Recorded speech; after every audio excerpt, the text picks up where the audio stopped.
the time when Zambia tried to go to Mars.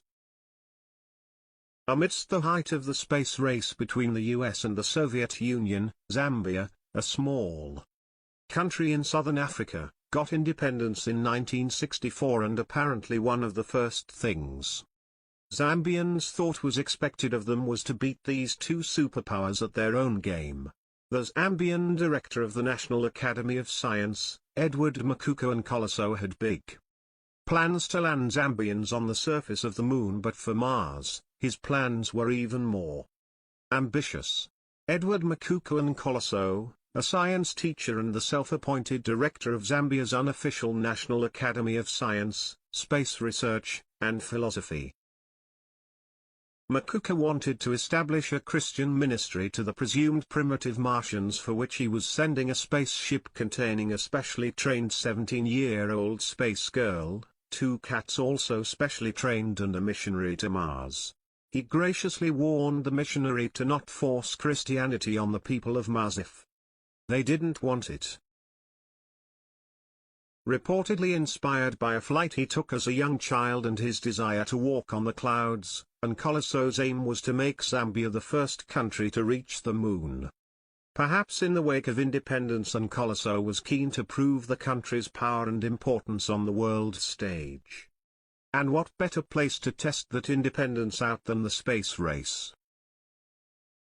In an attempt to achieve this mission to the moon, Nkoloso recruited 12 astronauts, and put them through rigorous training of his own devising. The participants of the program were called Afronauts, a term he coined himself. Makuka was sure that the success of this program would prove to be an important step in making Zambia the controllers of the seventh heaven of interstellar space, and would show the world that Zambians were inferior to no men in space technology. It's difficult to say how serious he was and to what extent Zambian government was backing him, but for Makuka it was no joking matter. To train the Afronauts, a makeshift facility was created where trainees would be rolled down a rough hill in a 200-liter oil drum to give them the feeling of weightless in both space travel and re-entry. In addition, they used a tire swing to simulate weightlessness. The rocket, named Dikalu, was a drum-shaped vessel made of aluminium and copper, and according to Makuka, was space-worthy. The planned launch date was set for the 24th of October in 1964, Independence Day, but it was purportedly denied permission due to being inappropriate.